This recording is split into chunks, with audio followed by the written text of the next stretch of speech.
Тэгээд яг цаанаасаа л ингээ хайртай болохоор ингээд харцсан хүртэл ингээд шал өөр. Яг тэр үеийг бодохоор л уйлчих гат байна.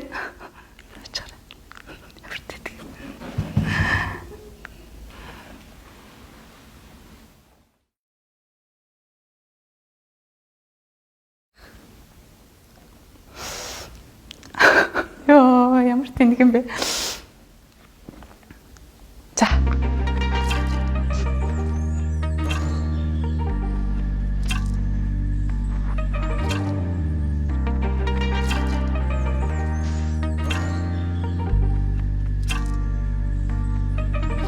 За сайн бацгаана уу. Би Шүүдэр Цэцэг байна.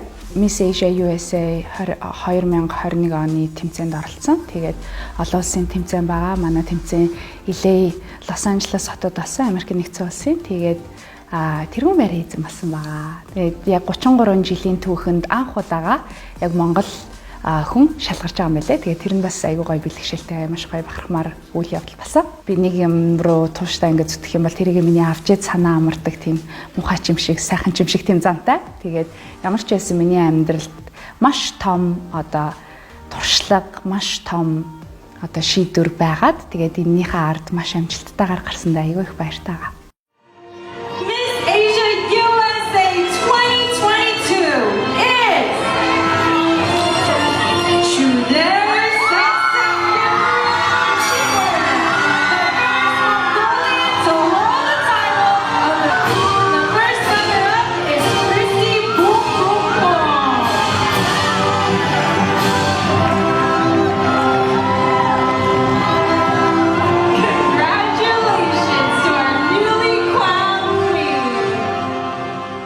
Миний хизээч авч байгаагүй мэдрэмж би дахиж амьдралдаа хизээч авахгүй байх. Тэгээ хүний газар явхаар би тийм амар үнсэрхэх хүн бол байгаагүй яг үндэ. Ягаад гэвэл олон үндэстний дунд орж үзээгүй байсан учраас тэгээ яг ингээд Америкт ялангуяа олон улсын миссийн тэмцээнд ороод ингээд амжилт гаргаад инхээр бүр ингээд Монгол гэдэг бүр ингээд бүр үнсэрхмээр санагдаад идэм билээ. Бүр манай монголчууд угаасаа юм гэдэг ч юм уу те. Эсвэл монгол хүмүүсийнхаа талд ороод ч юм уу, монгол хүмүүсээ бахархаа ч юм уу. Яг үндэ миссийн тэмцээн тийм амар байгаагүй. Зардлын хувьд ч тэр сэтгэл зүйн хувьд ч тэр ер нь нэлээд дарамттай байдаг байсан. Тэгсэн ч гэсэн би ард нь гарсан. Голоос нь шантрах гэж хитэд үзчихсэн ч гэсэндээ би тэгээд шантраагүй эцсийн үтсэн. Монгол гэхээр бас ингээд доошоо хийгээд байгаа хандлагууд айгүй их байсан. Ядуу буураа гэдэг ч юм уу те, жижигэн гэдэг ч юм уу, хүн ам цөвтэй гэдэг ч юм уу те. Цас танаа монголчтэй тэр гэдэг ч юм уу те. Тэнгүүд бүр нөгөө тэнд чинь Шүүдэр Цэцэг гэдэг нэрээр биш Монгол гэж дуудаж байгаа учраас бүр ингээд монголчууд ямар гэдгийг харуулнаа гэж бүр ингээд улс их орны нэр гэдэг үүднээс надад бүр илүү хариуцлага ирсэн. Шүүдэр Цэцэг Burowatir representing Mongolia. 10 жилдээ 38 дугаар дунд сургуулийг төгссөн. 38-гийн хуучин одоо 20 дугаар сургууль байсан Төмөр замын яг вокзалын эсрэг талд байдаг Герман хэлний гүнзгийрүүлсэн сургууль байдаг. За тэнд төгссөн. Тэгээд багтаа бол айгүй тийм сахилгагүй, иршүүд, зодон цохон жоохон хийчгээд идэг те. Тиймэрхүү л охин байсан. 7 настай болсон шүү дээ.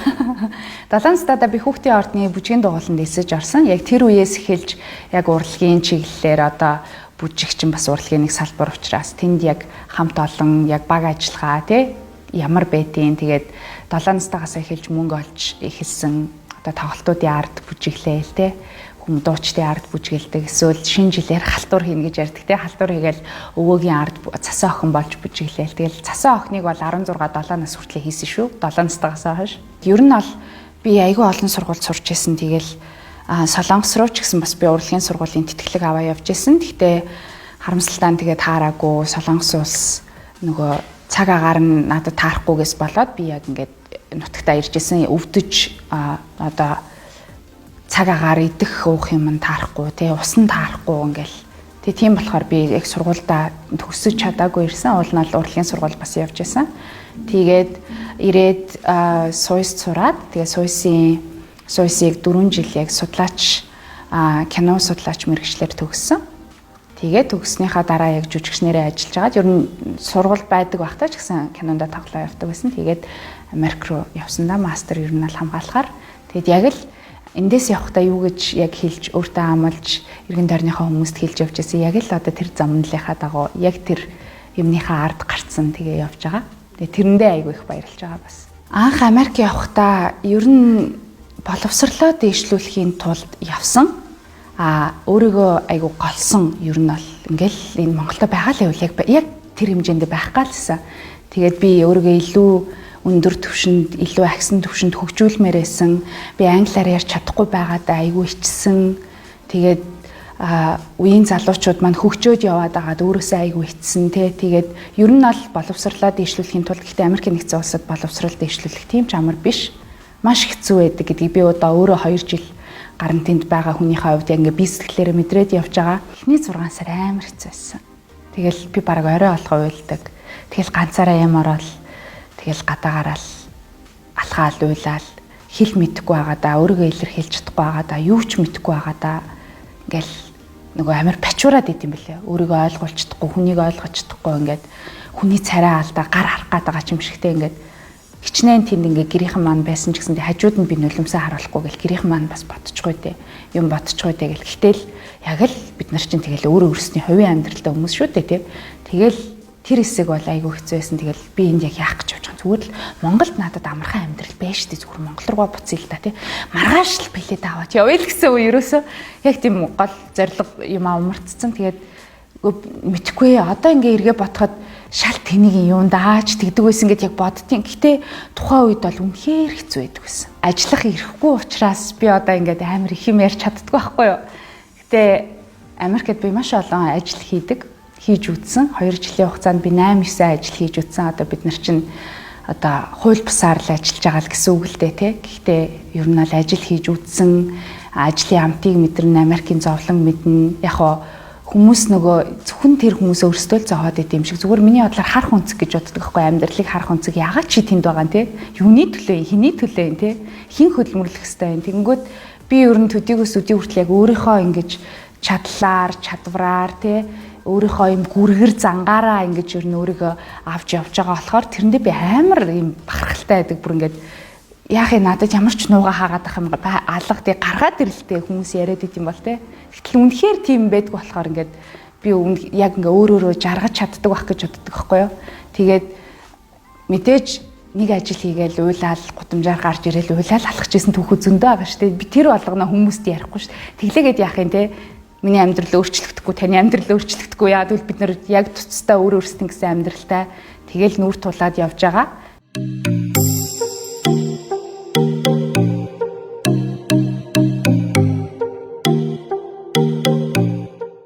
Америк намайг амар өөрчилсөн байлээ. Яг ингээ эргээ бодсон чинь магадгүй сайн талаараа ч тэр муу талаараа ч тэр гэхдээ сайн нь илүү байгаасаа гэж хүсэж байна мэдээж. Хүмүүс харахтаа би нэг аюу тийм айлхүү заяа нэг юм хөнгөн тэгээд нэг юм аюу шоучин тийм арх тарста замбраагүй удаг заяа нэг тэгж харагддсан юм шиг байгаа хүмүүст. Одоо хүмүүс мөнгөний хүүхэн гэж ярьдаг тэг хитвчний хүүхэн ч юм уу эсвэл хиймэл хүүхэн ч гэдэг юм одоо мис ажилбарт орсон ч гэдэг юм уу зүгээр тэр болгоныг ингээ харахад нэг юм ерөнхий гадаад өнцгөөс л ингээ дүгнчээд тах шиг байна. Одоо ингээд төрцөн царайг одоо яалтаа үлээ л гэж нэр боддог. Тэгэд би одоо тийм бишээ гэд ингээ хэлээ яваад хаан цаашаа те. Ер нь амир тийм жоохон яг тиймэрхүү асуудлаатай аягүйх тулгардаг. Гэхдээ би яг тэр хүмүүсийн боддгийн эсрэг хүн. Гэтэ хүмүүс итгэнүү байна уу? Би тэрийг сайн мэдэхгүй байна. Ямар ч байсан би хизээч мөнгө харж эрэхтэй хүн сонгож байгаагүй. Надад өчнөө тийм саналууд ирдэг байсан. Бүр жоохон бахаас ахвалаа те. Гэтэ хизээч тийм одоо би өөртөө амар үнэнч. Өөртөө миний өөрийн гэсэн зарчим гэж байдаг, амьдралын зарчим гэж байдаг, хувь хүний зарчим гэж байдаг.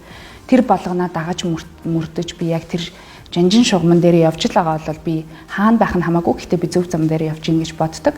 Одоо нөгөө сэтгэлдээ тийм буртаг хийх үйлдэл хийж явдггүй учраас би амар жаргалтайгаар инээж явдаг болов гэж би боддог байхгүй юу. Тэгэхээр нөгөө инээгснээрээ бас хүмүүст гоочлогдчихдээ дандаа л инээж явж явах энэ одоо гээл те. Тэгэнгүүт яах юм ойлгох ёстой юм уу те. Гэхдээ уйлдаг уюуд мэдээ зөндөө байна. Уйлаад яг би уйлж гинэ гэд бичлэг хийх үү те мэдээж хүн л юм чинь робот биш шүү дээ те хэцүү үе хатуу үе байна гэхдээ ер нь ал өөрөөрөө байгаагаараа л байхыг хичээдэг. Тэгээд энэ дээр миний шивээс байгаа. Энэ шивээсийг ерөөсөө хүмүүс ямар утгатайг нь мэдэхгүй. Тэгээд энэ болохоор яг одоодоо орш гэсэн утгатай. Тэгээ яг таны асуусан асуулттай нийцж байгаа байх гэж бодож байна. Мэдээж хүн өнгөрсөн дурсамжаараа айгүй их амьдардаг. Эсвэл ирээдүрөө айгүй их тэмүүлж амьдардаг. Тэгснээрээ өнөөдрөө мартаад байдаг юм шиг надад санагддаг байхгүй юу? Миний бүх юм гаднаа ийлээдэг. Би дургуул шаардлагагүй бол би харьцахгүй. Үнэхээр би хайртай бол тэрийгэ илэрхийлнэ гэдэг ч юм уу те. Ер нь амар үнэнгээрээ байдаг шүү дээ. Би ер нь бол айгүй тийм цөөхөн хэрнээ маш тийм хүчтэй, маш гайхалтай хамт олон найз нөхөдтэй. Тэгээд тэд нарыгээ би тултлан нэмгэн болтлоо хайрлана гэж боддог. Тэгээд бид нарт угаасаа ийм амьдралын нөгөө нэг зарчмууд байдаг. Одоо яаж ч муудалцсан эвлэрэх орон зай үлдээх шүү гэдэг ч юм уу те. Тэгээд миний хувьд би өөрөө айлын ганц болохоор миний хувьд найзууд амар том орон зай эзэлдэг. Би бол найзуудтай мангар үнэнч хүн. Тэгэл тэднийхээ төлөө бол би юу хийн. Надад ч ерөөсөө энэ амьдралд харамсал байдгүй шүү дээ. Яагаад тэгэхээр би өөрөөсөө харамсаж амьдрах амар дург байхгүй юу? Харамсахаар л бүр ингээл гол зураал айгүй хэцүү байдаг. Тэр дарамтыг мэдрэх дургу учраас би харамсахгүй тулд бүх юмыг тултал нь хийж явдаг. Эргээд харамсахгүй тулд тэгэхээр харамсах шийдвэрийг би ерөөсөө гаргадаггүй. Яг л шийдсэн бол тэр чигээрээ харамслахгүй болоод шийдсэн байгаа.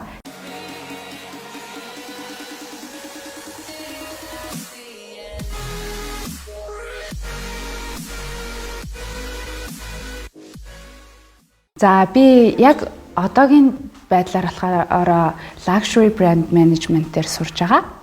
Тэгээд luxury brand хөгжүүлэлт бизнесээр сурж байгаа. Ягаад гэвэл надад нөгөө бизнесийн ямар ч одоо суурь мэдгэдэггүй байхгүй учраас би өөрөө хамгийн хэцүү гэж бодсон тэр сургуулаа төрүүлж сонгосон. Тэгээ мастерт сурж байгаа. Урлагийн сургуулийн тэтгэлэг бас авсан.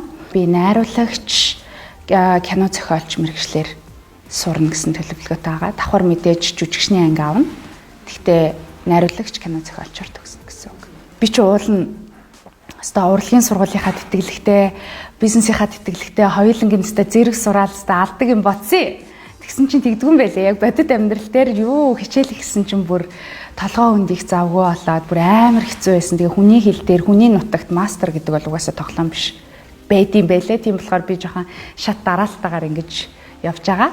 За миний хувьд одоогоор яг хугацаагаа мэдэхгүй байгаа. Гэхдээ би маш олон ажлыг төлөвлөхөөр яг хувийн амьдрал ажил төрлийн хувьд ч тэр яг альбан виз бичиг баримтын хувьд ч тэр маш олон юм ажилдаа ирсэн. Тэгээд тэднэрийг ингээ араас нь зоогоод амжуулаад яг хизээ амжуулж дуусгаа мэдэхгүй байна. Гэхдээ богино хугацаатай ирсэн байгаа учраас ер нь бүгдийг нь л нэг зэрэг амжуулаад тэгэл буцмаар байгаа. Яг амралтаараа ирсэн байгаа би хичээлийнхээ амралтаар.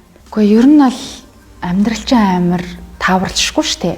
Тэгээд яг миний ухаарсан юм юу гэхээр ерөөсөө амьдралд ам гарч болдгүй юм байна гэж бодсон. Яг амьдрал чинь гинтийн бэлгээр дүүрэн юу ч болохыг хинч мэдэхгүй. Яг бодож исэн юмныхаа шаал эсрэг батсан хүмүүс ч байдаг те. Тийм болохоор ерөөсөө ам гармааргүй байна. Тэгэл яг урдах юмаа хийгээл өөрийн гэсэн хувь хүний зорилт юмнууд байгаа, бодсон сонсон зүйлсүүд байгаа. Тэрийгээ би нэг нэгээр нь хийж лээвэл би яг хүсэж байгаа юмараа л явж ийн гэсэн үг. Тэгээд амар би ирээдүрөө яаран тэмүүлээл ингэж юу нь явдггүй. Яг одоо цагтаа оршиж амьдрахыг илүүд үздэг. Тийм болохоор амьдралд битээ ам гарч агаарай л гэж хэлмээр байна да. Баярлаа. Урьсанд баярлаа. Тэгээ хамгийн ихний ярилцлагын нэвтрүүлэг байлаа. Бас яг ингэж ярилцлагад ороогүй айгу төсөөрсөн байна. Тэгээд айгу сандарж ийн. Ерөөсөө сандрал гэдэг юм ерөөсөө мартцсан байсан чинь нэг тийм бүр ингээд суудсан ш нэг мэдсэн чинь. Тэгээд танай ажлын хамт олон бас өндрөөс өндөр амжилтыг хүсье. Урьсанд баярлалаа.